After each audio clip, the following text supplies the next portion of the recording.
Hey girl, hey, welcome back to my channel. It's your girl Misha. Thank you guys for joining me yet again for another review. We are back with The Chi Season 5. If you are new here, then welcome. I give lighthearted reviews with a little bit of laughter and a little bit of shade and a whole lot of detail. If you're back for a second or third time, then welcome back. Y'all, please don't hesitate to like, comment, and subscribe to the channel. Share with a friend. Share it on Twitter. Share it on Facebook. Honey, just share it. Child, let's get into it if we gonna get into it. So, baby, when the scene opens up, we hear sounds of love making.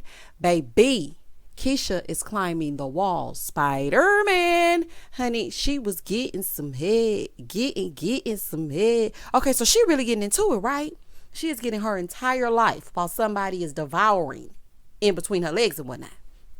So I'm thinking it's Christian. Baby, the man comes up, right? Y'all tell me why it's Emmett. I said, okay, season 5 ain't pulling no punches, honey. They are coming in hot and they are ready to get into it as they get into it. When I saw Emmett, when I tell y'all my mouth was wide open, I said, not Emmett and Keisha back together. Now, mind y'all, this is just the first few minutes of the episode. You know what? It definitely did take me back to season 1, though, when they were having sex at Emmett's house and Jada knocked on that door and Keisha was hiding underneath the bed.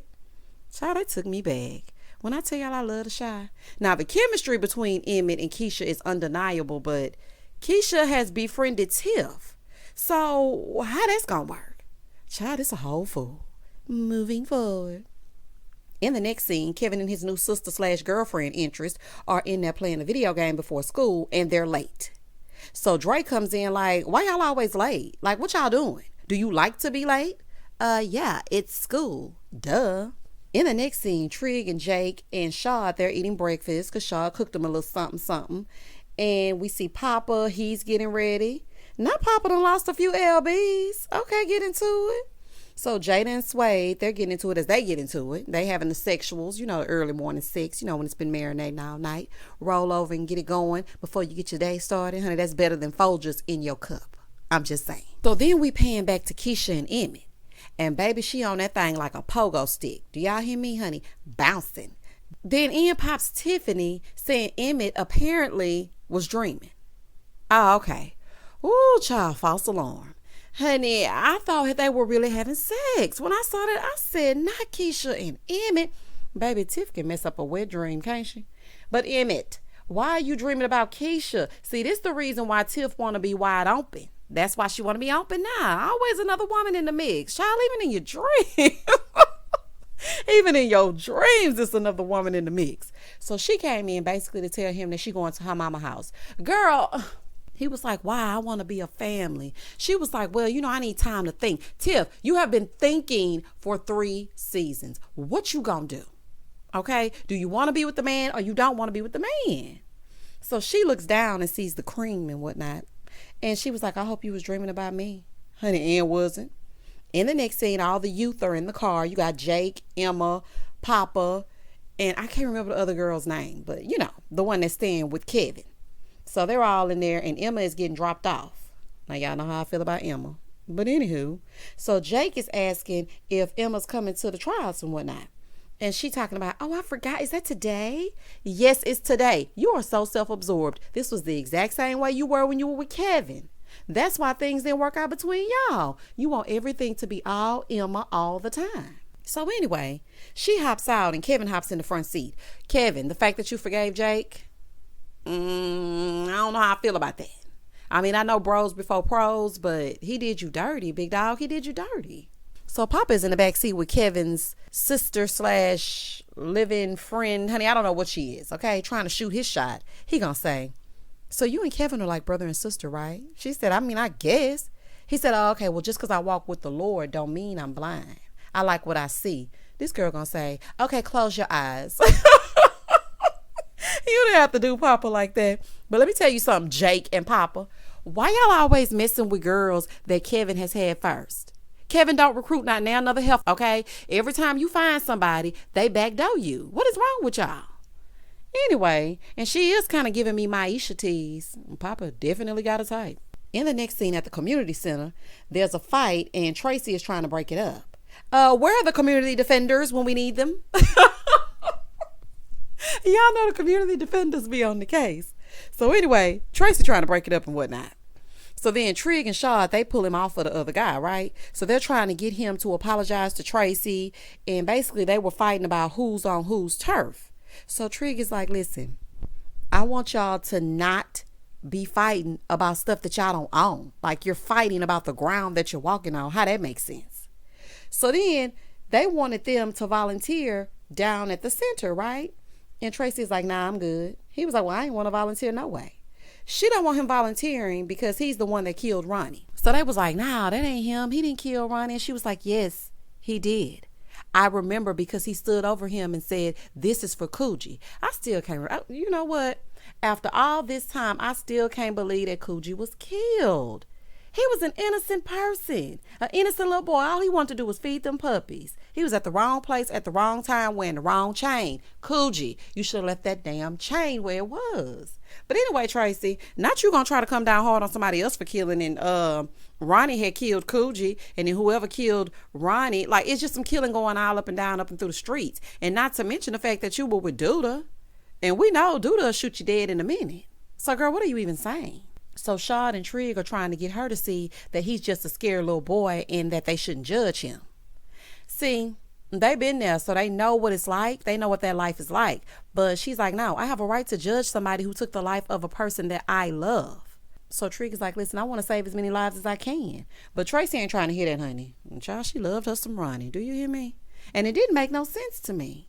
But I guess you love who you love. Moving forward. In the next scene, Tiff shows up at her mama house with their son. Mama going off. Do you hear me? She was like, see, this is why you don't need to have no open marriage anyway. Why you want to get married if you just gonna screw other people? I totally understand, mama.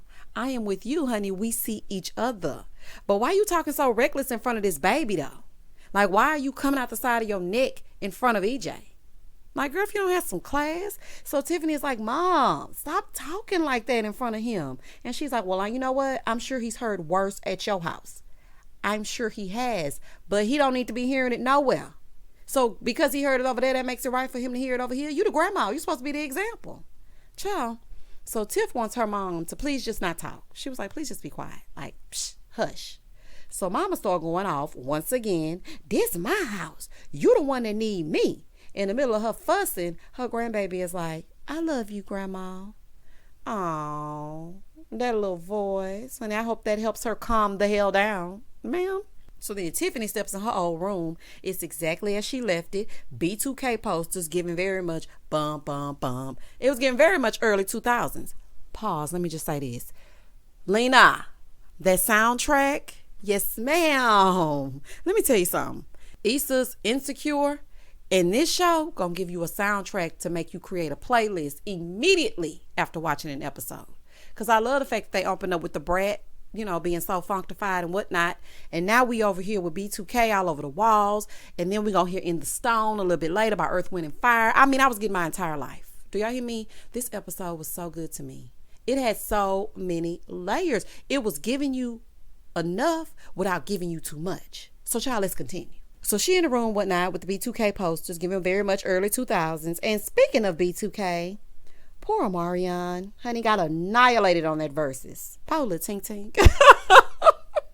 All that rolling around on the floor did absolutely nothing. Do y'all hear me? Nothing. So while she in there standing around, she ain't been in there 5 minutes, y'all. Not 5 minutes. He go Tiff mama. Tiff, fetch me that remote. See, I couldn't do it. There is no way I could move back home. I cannot stand being told what to do. Do y'all hear me? I was counting down the minutes, seconds, and hours until I turned 18. And as soon as I graduated, I left for college and I never moved back in with my parents. I can't do it. I don't care what I'm going through. I ain't gonna be able to do it. Now, some people have parents that you can, you can coexist with. I have to take mine in small doses. I'm just saying. My parents haven't grasped the concept of me being an adult. Like, they still think I'm a kid. And I don't like that. And I'm not fetching no remotes. I'm not running to no stove. I don't want to move unless I want to move. And I want my child to do what my child gonna do, and me do what I'm gonna do. And I want my mama telling me what to do as an adult. It ain't gonna happen, Captain. In the next scene, Nina and Dre are at home and they're making breakfast for the family. Nina, don't do no cheating this season, okay? And Dre, don't keep no secrets this season, okay? I guess they worked everything out and whatnot, because you remember Nina had told Dre that she cheated. And we never really did just get into it with that. We just popped back up and now they loving each other again, I guess. So Keisha comes downstairs and she tells them that she's going to look at college dorms because she's ready for a new chapter in her life. But Nina isn't happy about it. And Dre was like, well, I mean, I think it's a good thing. So, of course, you know how Nina always complaining and whining about something. I'm outnumbered. Why y'all always tag teaming me? Nina, you're fine. Okay? But I have to say this. I didn't think they allowed children to live in dorms. But I am happy that she's has an excitement for something after all she went through. Because y'all know her college plans were derailed completely after that little weirdo kidnapped her. So, I mean, I'm happy to see that she has a new zest for life because I didn't know if Keisha was going to pull out of it. Ooh, child, Nina kids be going through it. Do you hear me? Anyway, so Keisha's like, I hate it here. So, of course, what she say that for? Nina was like, well, if you don't like it, then you can go. Well, that's exactly what she plans to do. They want to know if Christian is going to be involved in this new chapter with Keisha. And she was like, that ain't none of y'all business. And Nina was like, well, if it has to do with my grandson, then it's my business. No, it's not. If that's not your child, that's not your business, ma'am. But Keisha did tell them that she wants to figure out what the relationship will be between her and Christian. And basically, nice guys finish last, and he gonna be in last place, period, dot. In the next scene, Darnell and his Bluetooth. Hey, Darnell. They at the house with Emmett, and Emmett is like, you gotta let me buy you some new headphones. He gonna say, nah, that ain't nothing but the feds. Darnell, you and your tracksuit must not realize that Bluetooth is just as bad. And this Alexa you got in this house, honey, with a camera, okay? I'm just saying. Child, Darnell done made it from Chuckalisa down to the Shy. So Emmett is in his feelings, child, crying into the milk and whatnot. And he was like, I want to know how I get Tiff back. Here go, Darnell. Man, Tiff, I'm with you, Darnell. Okay, she don't want you, Emmett. She don't give a damn about you. She don't want you, honey. Pack it up and move on. I know that's right, Darnell. Give it to him straight, no chaser. F Tiff. She does not want to be with you. So Emmett is in denial, of course, talking about she does want me. No, she does not. So he was like, look, I was doing everything I could. I was cooking. I was cleaning. You know, I was really there for her. My question to both of y'all is this. Where are the rest of y'all kids? Like, I always forget that Emmett has more than one child. Where are the rest of the children? So Darnell is like, listen, have a drink with me. So he trying to put a little hair on his chest and whatnot. He was like, it ain't nothing wrong with getting pissy drunk and crying about it. But, you know, Emmett don't want none because he gets too emotional. Yeah, he gonna be gone off that brown liquor sitting at Tiffany mama's house. In the next scene, Trigg and Shawd are at the jewelry store looking for an engagement ring for Imani. I wonder how much the community defenders are being paid. So Shawd is actually shocked that Trigg is actually proposing to Imani. So Shawd goes, who gonna be the best man? I'll be your Tay Diggs. Nah, Shawd, we don't want it, honey. We don't need nothing that has to do with how Tay Diggs was behaving in The Best Man. Absolutely not. So he tells Shawd that he gonna propose when Imani gets back into town because she's with her mom that's been very sick. So then they pan over to Emmett. He's still at his daddy house, kissing Tiffany's pictures. Emmett, pull it together. It's over. So they start talking about Dom and how she wants to listen to today's music and Darnell only wants to listen to Earth, Wind, and Fire. See, this is why I can't do no older man. I can't do it, honey. I don't want to do it. Now, don't get me wrong. I love me some In the Stone. Okay, because when I was a dancer in college, baby, the band used to kill it every time. One band, one sound. You know, when you heard it, it was time to get down with the get down. Now, don't get me wrong. But at the same time, I don't want to listen to Earth, Wind, and Fire on repeat, honey. I'm going to need to come into when Cash Money was taking over for the 99 and 2000s sometimes. Like, I like Earth, Wind, and Fire, but I still want to bounce that ass at the end of the day. So then Emmett asked him if he ever dreams about other women. He was like, you mean freaky dreams? And he was like, yeah. So Darnell is like, yeah, last night I was hitting Dom from the back. You know, it was good. Okay, it was doing what's supposed to be done. But I couldn't come till I thought about your mama. Now, why would you tell this boy that? That's just nasty, honey. Oof, that's nasty. Y'all know what? That climax be something else when the emotions be tied to it. When I tell you, when you reach that pinnacle and you love them, oh, baby, that's everything. And both of y'all are thinking about the women that you want to be with and not the women that you are with. Emmett, let this be a sign, okay? Because you know they say dreams tell you something. I would be disgusted by hearing about my mama, though. I mean, that's taking it a little bit too far. So Emmett is like a lovesick puppy. He going to get Tiffany. So he gets to her mama house, right? He throwing up all over the snow. Her mama come out talking. You know what? Tiffany got the same exact attitude as her mama. Both of their attitudes stink. He know he can't handle brown liquor. I don't know why he drinking it. So then him and Tiff, they go inside and they start talking, right? And he wants her to come back home so they can be a family. Honey, y'all know how they do. I want you to come back home so we can be back together. I went to see the lady. Okay. So Tiffany finally tells him how she feels. She was like, listen, I was chasing you, but when I finally got you, you didn't even really want me. You were just scared. Baby, that was all wrong. Okay, I felt so bad for her in that scene because you had sex with Dom, then you proposed to Tiff the next day. Like, Tiffany might be the one that got away. But truth be told, Emmett needs to be alone to get himself together. Now, it's like Tiff got a bad attitude, and so it makes it kind of hard, but at the same time, she right, though.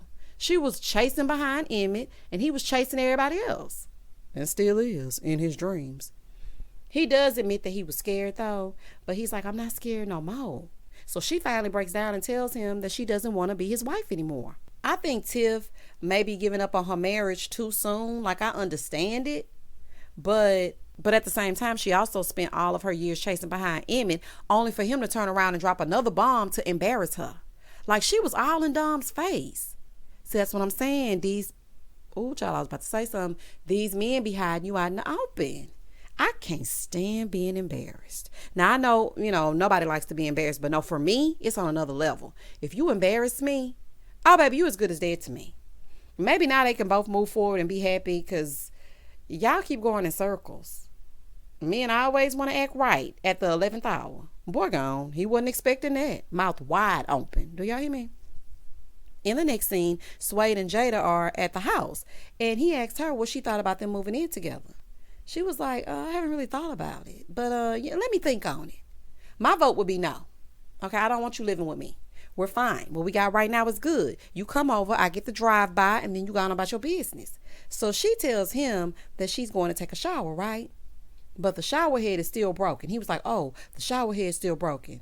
She was like, I thought you were supposed to fix that. He gonna say, I ain't fix it because I don't live here. And that is why you never will. That is so petty and so young-minded. I ain't fix it because I don't live here. But do you shower here? Do you eat up food in here? Do you suck up all my air? Do you watch my cable or my streaming services? Oh, okay. Well, then you need to be a man and fix some stuff. Talking about you want to live somewhere and you won't even fix the shower head. Absolutely not. In the next scene, Keisha and Tiff, they hanging out in Tiffany's room. Not you hanging out with the girl that your man was dreaming of giving head to. Okay. It's crazy how Tiff can be friends with Keisha and she had sex with Emmett as well. But I mean, I guess she feels like Keisha don't want Emmett. But honey, never say never. So they in her B2K inspired bedroom. Both their boos are texting them at the same time. Tiff trying to make Keisha feel away, calling Christian a weirdo. Girl, how you gonna call him a weirdo because he actually likes her? See, this is the stupid advice and the stupid little side comments that women listen to and then miss out on a good man. So then Tiff tells Keisha she told Emmett that she didn't want to be married no more. So Keisha was like, I mean, if that's your truth, then cool.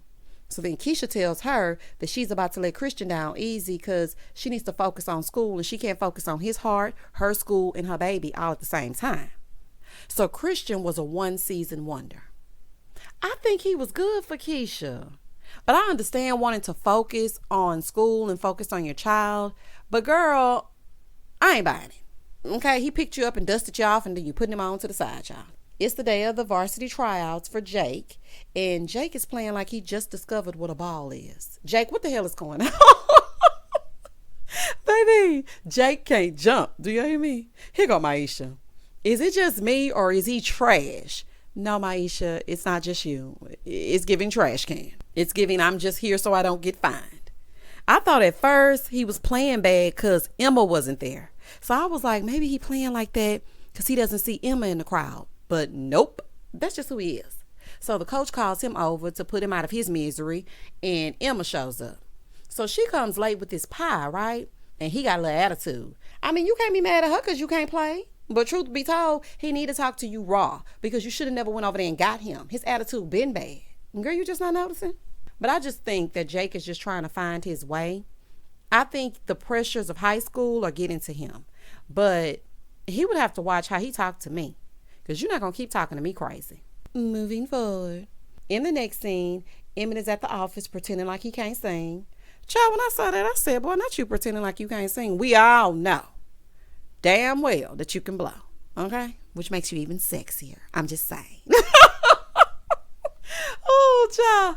It is something about Jacob Lattimore with his little short self that just gets me every time, honey. But he's too young for me. He is some good looking eye candy. The men on the show are beautiful. But I can't do nothing with it, honey. I can't do nothing with it. So Trigg stops by to make sure that they're still on for the proposal. And he sees that Emmett is all over the place, crying into brushes and whatnot. So he comforts him. And I like to see that. I like the fact that he didn't try to make him feel like a simp for crying about Tiff. You know, he actually was like, you know what, man, you're going to find you somebody that wants you, that's going to accept you and your gang of kids, and y'all going to be good. Like, sometimes we just come to the end of the road, and that's okay. Trigg be pouring into everybody. I'm going to need somebody to pour into Trigg. And I think that's why they brought Swaed, because Swaed has really been a friend to him so far in this season opener. But, you know, Trigg, he be there for everybody. That's a lot of pressure.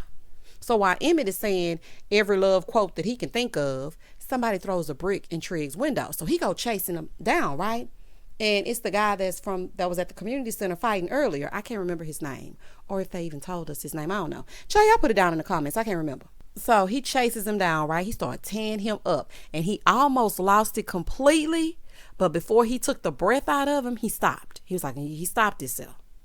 Somebody was recording the whole thing. It's giving setup. Okay, it's giving setup, especially since he's been trying so hard to clean up his image. And I wouldn't be shocked if Duda put him up to it, because you know Trigg still has that footage of what Duda did. And so now he's trying to prove that Trigg ain't all what he says he is either. That's the first thing that came to my mind. In the next scene, Kevin, Papa, and Jake, they're at Kevin's house and they're playing the game. And Papa is talking about the elephant in the room, which is Jake not even being worth a damn on the basketball court. So Papa's like, did you know that you were that bad before you tried out? And he said, I just assumed I was going to make it. So Kevin was like, did you practice? He going to say, nah, not really. Papa said, so you thought you was just going to be good because you were a black boy from Chicago? Not Jake thinking he's an automatic pick because he black with a ball. Child, I'm with Papa on this one, sir. Did you stereotype yourself? Like, what is happening? He'll find what he's good at, child, eventually. So then Papa starts talking about his podcast, because honey, y'all know Papa be trying to pour into the children and whatnot. And Jake is like, your podcast is dumb. Like, you don't even be saying nothing, bro. You just be talking on live, not saying nothing. So they going back and forth and back. Honey, these three stay fighting. Moving forward. In the next scene, Keisha just sitting up in her room. Honey, but she ain't thinking about Christian, but she is sending him a nice voice note to let him down easy. So she's telling him, although she really likes him and she cares for him, she wants to focus on herself and her son. So we go back over there to Tiff, and she's getting back to her mom's house, and her mama's sitting there fussing, drinking some brown liquor. She's like, who calling you this late? Tiffany said, look, just because I moved into your house does not mean you get to be in my business. She's like, anybody calling this late don't got nothing but flesh on their mind. Yes, ma'am, as you sit and drink your brown liquor. Judge, let's not ye be judged, ma'am. Okay? So she's getting a FaceTime from Rob, which is Iman Shumpert's character, and her mom is fussing in the background. He's like, well, you can come stay with me. She said, no, I'm not about to be your live-in F-buddy. You better not take that man child over there to your jump off. Girl, are you crazy? Like, I'm not down with that now. Now, if you want a bed hop, do that on your own time. Take that baby and give him some type of stability. Leave him with Emmett, but don't be dragging him around with every man you interested in. Girl, ugh. And y'all know Tiff be running from man to man, not watching her whatnots. Tiff real nasty. Okay? Real nasty. So he lets her know that he don't need her for that. He was like, I don't have no problem getting that. I'm just saying that you can come here. Girl, if you take that baby over there. In the next scene, Jada just got out the tub, right? And her and Swaed are talking. So he apologized for being pushy earlier. And she's like, nah, you good. I just realized how much I like living alone. And I can relate, Jada. Honey, I need my space. I don't want nobody living with me unless it's my son. And honey, at some point in time when he's ready to go, I'll be fine with that too. So he thinks that she doesn't want him around. She's like, yeah, I do. I mean, you fix things. You take care of the plants better than me. Ma'am, that is not what this man wants to hear. Do you like anything about him? Not you like the way he waters the ivies. Girl, I'm done. Swaed wants more, but Jada is at a point where she just wants to go with the flow. She don't want all that. Back over with Trigg, Shad is waking him up, so he sees the video of him going ham, and they was like, yeah, some people tagged Imani in it too. And what else is going on? So Trigg is like, I don't care about that. Shad is like, look, you can't become the enemy. I hear ya, Shad, but he is getting entirely too many passes. Okay, somebody had to do something. You don't come just tear my stuff up and think I'm just gonna give you a pat on the shoulder. Absolutely not. I do like that Shaw wants to help him because he can see himself in him, but at the same time, he's a menace to society. Okay, he needs to be stopped. In the next scene, Emma is laying in bed, heartbroken, because Jake acting up. Girl, Jake been this person. He been this person. So then her daddy comes in like, hey, why aren't you in school? Shy parents of the shy. Why don't y'all ever know when y'all kids in school, honey, when they going to school, what time they going to school? Everybody's like, are you going to school today? You're late. Is there school today? Like, child, my parents used to be all over us. Do you hear me? We had a routine. We wake up at a certain time. Our mamas made sure we got in the car and got to the schoolhouse. So she was like, I'm taking a mental health day. Child, I wish I would have told my mama that. She would have been like, mental health? Girl, you better get your health together in third period because you're going to school. So he asked what's wrong, and she didn't want to say it first. So then he was like, listen, you got to talk to me because pretty soon you're going to get grown and you're going to leave and then you're not going to want to talk to me. And I want us to have a relationship, so don't be like that. So finally she opens up and tells him that Jake is being an a-hole. And he's like, well, that's what most young boys do. No, that's not. We're not going to just give young boys a pass to talk crazy. Raise up a child in the way they should go so that they will not stray from it when they are older. Or however it goes, child. But he don't need to just be talking crazy. But Emma, this is what you get.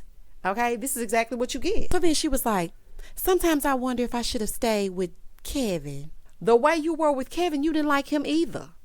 You had a nice guy, but you wanted the bad boy. So that's what you get. And that's what you got. Now all of a sudden you want Kevin. Girl, please. It don't work like that. Kevin is nobody's rebound. And Kevin, I'm speaking directly to your fictional character. You better not take your ass back over there with Emma. Child.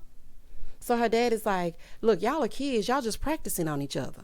Dang, I wish my dad would have told me that when I was younger. Because I felt like I was in full-on love, honey. I thought we was going to get married. I thought we were going to stay together forever. I was in love. Now we was practicing. But I mean, that is the truth. She's like, well, I'm not his punching bags. So her dad is like, no, you're not. But you need to teach people how to treat you. Like, if he can't do right, then he needs to see that you can be gone. And he needs to see what it's like to be without you. So he basically just told her, look, give him some space. If he loves you, he gonna find his way back. And she was like, well, what if he don't find his way back? Do you think he will? He said, you're gonna have to wait and see. I know that's right. I have a feeling, though, this might be the beginning of the end for Jake and Emma. I'm just saying. In the next scene, it's a pep rally at the school, and Papa is the MC, and he's introducing the basketball team. So he's like, let's just take a moment of silence for my boy Jake. So Jake was like, F you. So then Papa gonna say, see, this is what happens when you don't have an image of a positive black man in your house. Papa say, what now? Oh, honey, you done lost some weight and lost your mind. Child, what is wrong with you? Papa, your crooked pastor daddy ain't no better. So then Jake was like, your daddy ain't ish. He said, well, at least I got a daddy. If more of you had a father figure, we would be better as a people. I mean, he ain't wrong. We do need more black father figures. But baby, don't come talking out the side of your neck about people who have broken homes, okay? You need to take the speck out of your own eye since you know so much about the Bible and whatnot. To say that about your friends, that ain't right. I guess this season Papa gonna be real different. I hope they don't change his character too much because Papa was one of my favorites. But if he gonna turn into a douche just like Jake, then I'm not interested. So everybody starts throwing things, they booing because Papa done lost his whole mind. Oh, child, these three are going through some growing pains this season. We literally watched them grow up. Like, that's just crazy. Moving forward. In the next scene, Trigg and Shaw run up on old boy, and they trying to get him to come down to the community center. He's smoking and weed and whatnot. They trying to tell him what it is. He don't want to know what it is, but they gonna tell him what it is. So he needs to be down at the center so that he can volunteer. Back with Darnell, he over at Jada house being a handyman fixing the shower. See, Swaed? He's fixing the shower and he don't live there. So he's like, well, now you can use the shower and, you can have a little alone time with it as well. So he was like, you know what? I'm just here for all your handy needs. So she goes, is that all you're available for? Baby, he said, well, what else you need? So he gets close to her, baby. They start kissing. Now, when they start kissing, I thought it was another dream, but it was real. So Jada stopped it, because they both got somebody. But Darnell was ready to risk it all. And it seems like this season, everybody will be revisiting that ex. It seems like everybody revisiting the past. I don't know how I feel about Jada and Darnell getting back together, though. Because I feel like, where that woman at, Darnell, that you had? And where's Dom? I don't know. I just don't want Jada and Darnell back together. It's just something about it. So when she said that to him, Darnell gonna say, man, F them kids. Darnell said, I don't care nothing about them kids. He said, I feel like you was the one that got away. It always be like that. Can't get right, but then regret it. After they done moved on, you done moved on. Now everybody old, and now you want to do right. I don't want you when you old and seasoned. Honey, I wanted you when you was popping. Absolutely not. In the next scene, Kevin and his friend go to the game room, and she is telling him if she was Jake, she would have laid hands on Papa. So Kevin is like, well, Jake took my girl and we still cool. She's like, yeah, and that's weird. You got one time to do something to me and we're done. No, that's right, honey. Sometimes friends become foes, but I guess they're more like brothers, so they fight, then they work it out. So Kevin starts playing the game with these white boys, right? Was it just me? But I felt like they were itching to say the N-word. I don't know if it was just me, because it felt like that the whole time. So the whole time Kevin is playing, he's having flashbacks of when he shot Ronnie. Child, he done been through so much and had so many unresolved issues. Like, they tried counseling, but he rejected it. He really does need to deal with all of that heaviness that he's carrying around, because he ain't gonna make it. He just ain't gonna make it. So then he tore their heads off their shoulders and then he bounced. So it's time for the proposal, right? So Trigg got his whole white R&B suit on. He ready. So while they getting ready for the proposal, we pan over to Keisha, and she's getting a text from Christian. And he basically told her, listen, I appreciate how you handled my feelings, but it just sucks being a nice guy, especially when you black, because people don't think you real. And that's the truth. But I'm going to tell you straight up like this. I'm still going to teach my son to be the nice guy, black or not, because we need more of that and less Jake. I'm just saying. He said, people always think you up to something and you always got something up your sleeve. And he hopes that the next guy that comes along, she believes them. Oh, I feel kind of sad for Christian, honey, because I definitely thought last season he was up to something, honey. I was like, Christian can't be trusted. But that's just because of the way the Chi has always panned out. It wasn't because he was a nice guy. I was just wondering, why did they insert nice guy here? Like, what? But Keisha did need that. She needed a soft place to land after going through all those things. So I appreciate him for that. But I kind of feel bad for him. Anyway, moving forward. So Tiff and EJ go to Rob's house to live with him. I cannot believe this heifer is taking this little boy to live with her at this man's house. Tiff, that's trifling. That is trifling to the... Emmett gonna be pissed. He gonna be pissed to the highest level of festivity when he finds out that you got his son over there at this man's house. Back at the proposal, they hear that Imani's on her way in, right? So he gets down on bended knee. And so her cousin, I think this was her cousin, comes in and tells him that she's still in St. Louis after seeing that video and wants to take some time.